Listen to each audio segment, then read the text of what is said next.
Law and order की situation की बात खैबर पख्तूनख्वा में की है। जनाब स्पीकर, वो इस हाउस की वसासत से वो बड़ी सीरियस है और उस पर तवज्जो देने की ज़रूरत है। बहुत से हमारे इलाके हैं जहाँ बड़ी गैर यकीनी खैबर पख्तूनख्वा के जिसमें गैर यकीनी सूरत हाल पाई जाती है और इसको एड्रेस करना बहुत ज़रूरी है। मैं इस ऐवान की वसात से जनाब स्पीकर, जो खैबर पख्तूनख्वा के अंदर असातिज़ा कराम पे सूबाई हुकूमत की तरफ से एहतजाज के दौरान अपने मुतालबात के हक़ में जो वो एहतजाज कर रहे थे, प्रोटेस्ट कर रहे थे, जो तशद्दुद और जो बर्बरियत का मुज़ाहरा सूबाई हुकूमत ने की, उसकी भरपूर मज़म्मत करता हूँ और ये मुतालबा करता हूँ कि ये बैठ के उनके जो जायज़ मुतालबात हैं उनको हल किया जाए। जनाब स्पीकर, मैं आपकी तवज्जो बड़े अहम एक इशू की तरफ भी इस हाउस में दिलवाना चाहता हूँ कि जनाब स्पीकर, ये कौमी अहमियत का एक मामला है कि साबका जो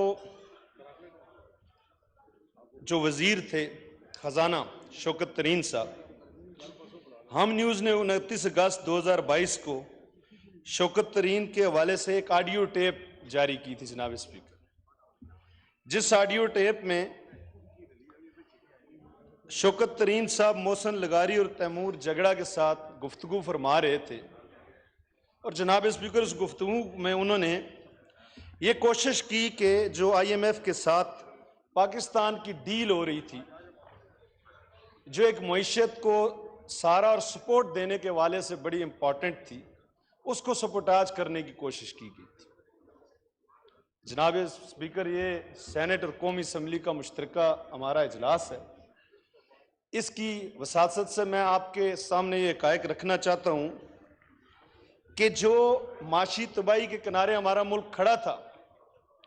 उसमें उन्हीं की हुकूमत की उनका बड़ा अहम रोल था जनाब स्पीकर। और अगर हम गौर करें और ये कोशिश की गई कि यहाँ श्रीलंका जैसे हालात पैदा किए जाएं पाकिस्तान के अंदर, पाकिस्तान के माशी इस्तेहकाम, पाकिस्तान के जो सियासी इस्तेहकाम है उसको तबाह और बर्बाद करने की कोशिश की गई और मैं समझता हूँ ये एक साजिश थी। इसके हवाले से जनाब स्पीकर, अगर आर्टिकल 61G के मुताबिक देखा जाए, कोई भी ऐसा शख्स जो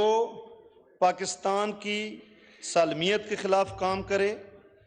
वो शख्स पार्लियामेंट का मेंबर रहने के काबिल नहीं रहता। अगर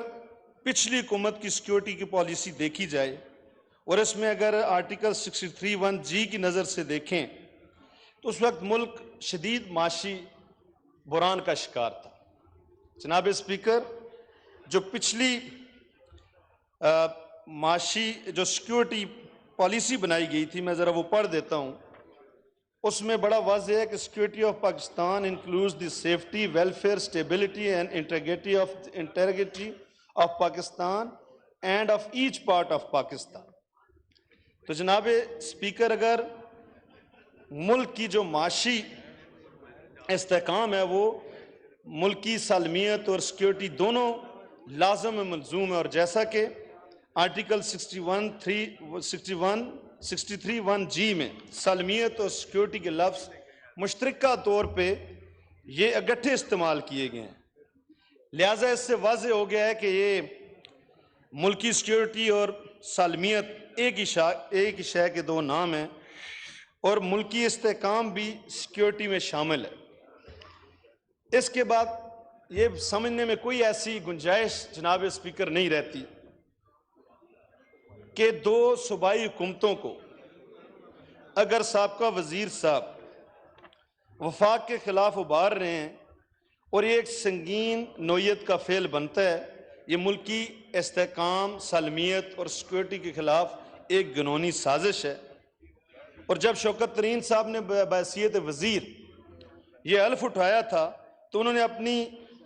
वजारत में यह अहद किया था कि वो हमेशा मुल्की खुद मुख्तारी, सालमियत और बेहतरी के लिए काम करेंगे। आइन के आर्टिकल 5 में हर शहरी से ये आइन का आर्टिकल 5 मुतालबा करता है कि वो आइन का पाबंद और स्टेट का वफादार हो जनाब स्पीकर। लिहाजा मैं इस इजलास की वसासत से चेयरमैन सेनेट से ये अपील करूंगा कि जो आर्टिकल 7 में स्टेट की जनाब स्पीकर तारीफ दी गई है, उसमें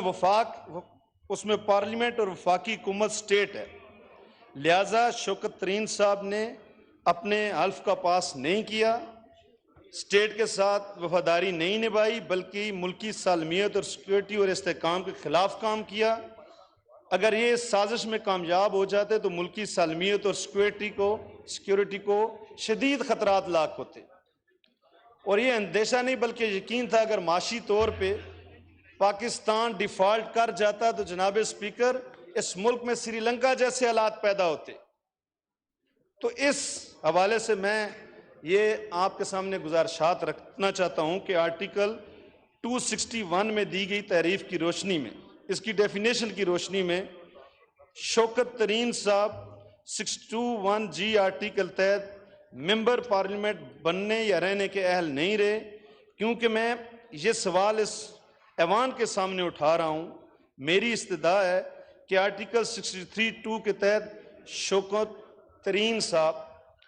का जो अहली का रेफरेंस है वो इलेक्शन कमीशन को भेजा जाए जनाब स्पीकर। और मेरी एक और भी गुजारिश है, अगर इस पार्लियामान या इसमें बैठे हुए तमाम मेंबर्स की ये रिस्पॉन्सिबिलिटी है, जिम्मेदारी है कि हम आइन की पासदारी करें। अदालतों के फैसलों में यह साबित हो चुका है कि जो साबका डिप्टी स्पीकर साहब हैं उन्होंने आइन के खिलाफ रूलिंग दी है। तो जनाब स्पीकर आपसे भी गुजारिश है कि उसके खिलाफ भी कार्रवाई होनी चाहिए। अगर ये पार्लियामान और अवाम का नुमाइंदा ऐवान आइन की पासदारी को यकीनी नहीं बनाएगा, और जिस तरह आपसे पहले साबका स्पीकर साहब ने खुद इस कुर्सी पे बैठ के एडमिट किया कि वो आइन की वायलेशन कर रहे हैं, वो अपनी 24 साल की जो रफाकत है किसी एक जमात के सरबराह से, उसका ये तकाजा करते हैं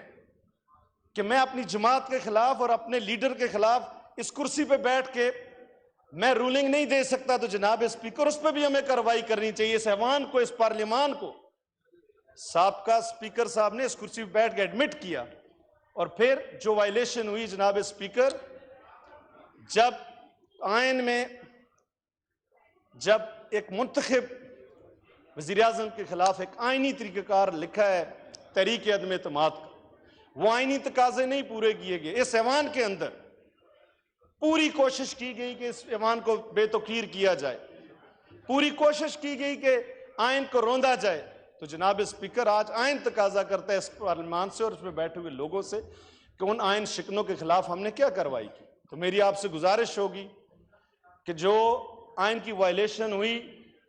तहरीक अदम एतमाद के दौरान कौमी असम्बली के अंदर, उस पर भी कार्रवाई की जाए। और शौकत तरीन साहब ने जो साजिश की पाकिस्तान को माशी तौर पर तबाह करने की,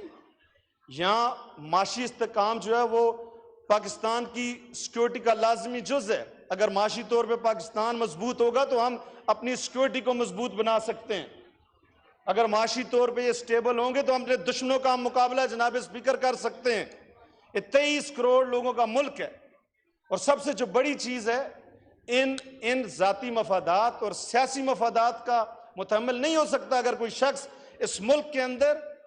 अगर वो 3 साल 8 महीने एक जमात हुक्मरान रहती है, मुल्क का वजीर आजम रहता है, तो ये आइन ठीक है, ये ऐवान ठीक है, ये पार्लियामान ठीक है। और अगर आइनी तरीके से उसको हटा दिया जाता है तो जो अल्फाज वो इस आइन और इस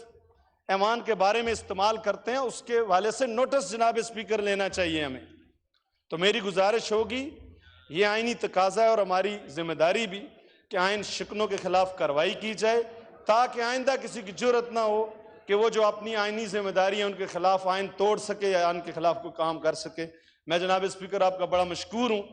आपने मुझे वक्त दिया, और मैं ये जो मुतलका जो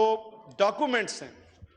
जो शौकत तरीन के खिलाफ रेफरेंस इलेक्शन कमीशन को भेजा जाए, मैं आपकी वसात से चेयरमैन सेनेट को देना चाहता हूं ताकि वो इस पर कार्रवाई करें। बहुत शुक्रिया। शुक्रिया जनाब।